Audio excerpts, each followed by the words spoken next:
question I actually get asked quite a bit is, should I go ahead and manage my habitat? Does it make any sense for me? Well, that's a great question. So who should actually manage habitat? I'm going to start right off the bat that obviously you need to be able to control some habitat. If you don't, you're probably not going to manage any, because you shouldn't be out there on the public ground cutting down trees and stuff unless you want to get in trouble. Next, the people that want to.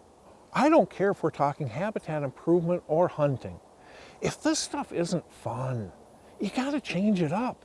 This is our passions. We do this stuff as an escape from the real world. Okay, if you're not having fun doing it, figure out a different thing to do or change up what you're doing. And then next, and this is really what I'm building in all this, is all you need is enough land to hunt. Okay, one of the biggest lies we've been sold on in all of this stuff is that if I don't have super deep pockets and I don't have hundreds of thousands of acres, it doesn't make a lick of sense for me to be out here managing that property, because you can't do any good.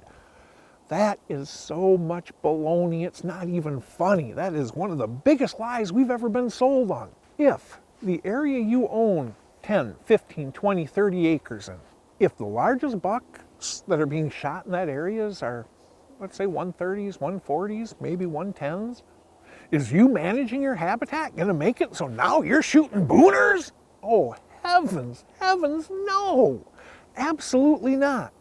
But most people that have that 5, 10, 15, 20, 25, 30, 40 acres, they don't have a surplus of deer to begin with.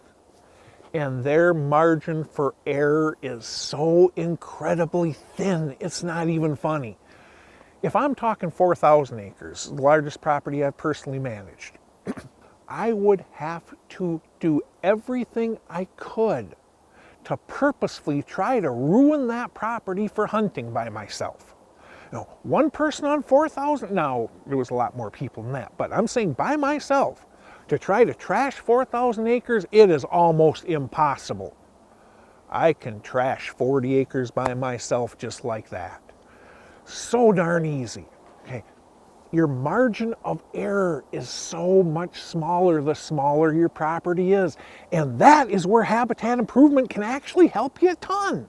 You can go ahead and set up that ground to make it so you have low impact access, so you can get to spots without kicking every dang deer off your 40 acres. Think about that for a second.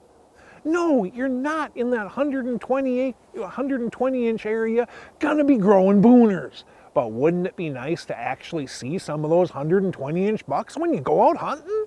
I think it actually would. And that is where habitat improvement can make such a difference. Final thoughts, brought to you by Huntworth. One of the biggest lies we've been sold on is that habitat improvement is for those with super deep pockets and sprawling acres of habitat. Does it help them? Of course it helps them, but I'll tell you what, it makes way more of a difference for that guy with that 10, 15, 20, 25, 30, 40 acres of ground. I'm talking a tremendous difference. So if you control ground, if you're into hunting, and you have the time to do it, you don't need deep pockets. All sorts of stuff I do does not cost a cent that improves the habitat. If you really want to, do it. If you don't, find something else you're interested in. But I'm telling you, do not ignore habitat improvement because you don't own 4,000 acres or have $5 million in the bank. That's a mistake.